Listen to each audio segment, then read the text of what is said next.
রোজ দুধ থেকে সর তুলতে তুলতে এক বাটি জড়ো হয়েছে, আর এই সরটা তুলে তুলে ফ্রিজেই রাখতাম। এখন এটা থেকে ঘি বানিয়ে নেব। তবে আজকে কোনো মিক্সার গ্রাইন্ডার ইউজ করব না, হাত না লাগিয়ে খুব সহজেই ঘি তৈরি হয়ে যাবে। আর ঘি তৈরির জন্য আগে সর ফেটিয়ে মাখন তোলারও কোনো দরকার নাই। সমস্ত সরটা এখন একটা কড়াইয়ে নিয়ে নিচ্ছি। নমস্কার বন্ধুরা, হেসেল বনলক্ষ্মীতে আপনাদের সকলকে স্বাগত। এই সরটা আমি ফ্রিজ থেকে 1 ঘন্টা আগেই বার করে রেখেছি। রোজ যদি সর তোলা হয় তাহলে সেইভাবে সর তুললে ফ্রিজে 1 মাস থেকে যায়, নষ্ট হয় না। কিন্তু সর তোলা বন্ধ করে দিলে ওপর থেকে সরটা ছাতা পড়তে লাগে। রোজ যদি সর না তোলা হয় তাহলে ডিপ ফ্রিজে রাখাই ভালো। আর এইভাবে ঘি তৈরি করলে কোনো রকম ঝামেলা হবে না। মিক্সার গ্রাইন্ডারে বাটিও ধুতে হবে না, বেশি বাসনও লাগবে না, আর হাতও লাগাতে হবে না। সমস্ত সরটা চেঁচে আমি কড়াইয়ের মধ্যে নিয়ে নিলাম। একটা স্প্যাচুলার সাহায্যে সরটাকে নিয়ে নিলাম, তাহলে খুব সহজেই পুরো সরটাই বেরিয়ে এলো। দেখুন বন্ধুরা, সরটাকে আমি হাতেও ফেটিয়ে নিলাম না, আবার মিক্সার গ্রাইন্ডারেও ফেটিয়ে নিলাম না। সরটা না ফেটিয়েই ঘিটা তৈরি করে নেব খুবই সহজে। এখন এটা গ্যাসে বসিয়ে দিলাম, সম্পূর্ণভাবে এটা গলতে দিতে হবে। এইভাবে ঘি তৈরি করলে খুব সহজে হয়ে যায়। তবে সরটাকে অবশ্যই ফ্রিজ থেকে 1 ঘন্টা কি 1.5 ঘন্টা আগে বার করে রাখতে হবে, তাহলে ঠান্ডাটা কেটে যাবে। না হলে ঠান্ডা কাটতে অনেকটা গ্যাস নষ্ট হবে। মিক্সার গ্রাইন্ডারে ঘি তৈরি করলে ঘিটা খুব সুন্দর হয়, কিন্তু মিক্সার গ্রাইন্ডার ধুতে হয়, পরিষ্কার করতে হয়। আর এইভাবে যদি ঘি করা হয় তাহলে একটা বাসনেই হয়ে যাবে, আলাদা কোনো বাসনও লাগবে না। দেখুন বন্ধুরা, মাখনটা গলে গেল। এখন এটা আরেকটু হতে দেবো, বেশিক্ষণ লাগলো না, 2-3 মিনিটের মধ্যে মাখনটা গলে গেল। দেখুন বন্ধুরা, সরটা আমি এভাবে কিছুক্ষণ নেড়ে নিলাম, তাতে পুরো সরটাই গলে গেছে, এতে আর একটু গোটা সর নেই। কিন্তু এটা এখনও ফুটতে শুরু করেনি। আর উপর থেকে কেমন ঘি ভেসে উঠছে, দেখেই বোঝা যাচ্ছে উপর থেকে ঘিটা কেমন ভেসে উঠছে। এই সময় আমি গ্যাসটা বন্ধ করে দিলাম, এর থেকে আর বেশি ফুটাবো না। গ্যাসটা বন্ধ করে দিলাম। এখন এটাকে পুরো ঠান্ডা করে নেব। সম্পূর্ণভাবে ঠান্ডা হওয়ার পর ফিরে আসছি। এটা এখন সম্পূর্ণভাবে ঠান্ডা হয়ে গেছে। এখন নিচে 1 গ্লাস ঠান্ডা জল, এই জলটা আগেই ফ্রিজে ভরে রেখেছিলাম, একবারে ঠান্ডা হয়ে গেছে। এখন এই কড়াইয়ের মধ্যে জলের গ্লাসটা দিয়ে দিচ্ছি। এটা ফ্রিজে 24 ঘন্টার জন্য ভরে রাখতে হবে। এটা 10 ঘন্টা মতো ফ্রিজে রাখা ছিল, তাতে এটা জমে গেছে। এখন গ্লাসটা আস্তে করে বার করে নিচ্ছি।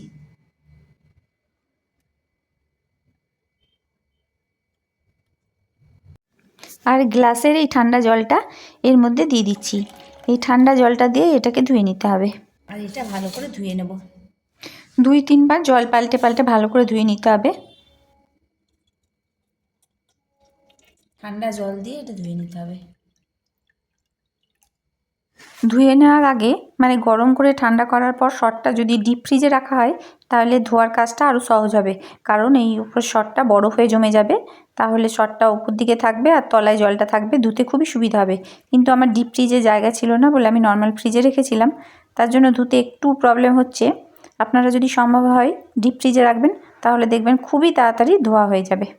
যাই হোক, এইভাবে আমি সরটাকে ধুয়ে নিলাম আর পুরো সরের জলটা বার করে নিলাম। এই মাখনটা ধুয়ে নিলাম আর সমস্ত জলটা বার করে দিলাম। সরটা যদি খুব টাটকা হয় তাহলে এই জলটা থেকে আবার ছানা ফাটানো যাবে, কিন্তু আমার সরটা 1 মাসের, তার জন্য এই জলটা থেকে আর ছানা ফাটাবো না। এখন মাখনটা গ্যাসে বসাবো আর এটা থেকে ঘিটা বার করে নেব। এখন গ্যাসটা অন করে দিলাম আর মাখন থেকে ঘি বার করে নিচ্ছি। হাই ফ্লেমে গ্যাস রেখেছি।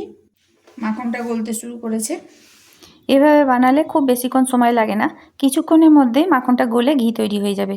দেখুন বন্ধুরা, কিছুক্ষণের মধ্যে মাখনটা গলতে শুরু করেছে আর ঘি বেরিয়ে আসতে লেগেছে। এখন শুধু এটাকে হাই ফ্লেমে ফোটাতে হবে, আর ফুটে গেলে ঘিটা বেরিয়ে আসবে। শুধু মাঝে মাঝে এভাবে নেড়ে দিতে হবে। আপনারা অনেক রকমভাবে ঘি বানান, তবে এইভাবে একবার অন্তত বানিয়ে দেখতে পারেন। সর ফেটাতে হচ্ছে না, এমনকি মিক্সিতেও ফেটাতে হচ্ছে না, হাতেও ফেটাতে হচ্ছে না। সর না ফেটিয়েই সহজে ঘি তৈরি করা যাচ্ছে, আর বেশি বাসনও লাগছে না। এই একটা মাত্র বাসনে ঘি তৈরি হয়ে যাচ্ছে।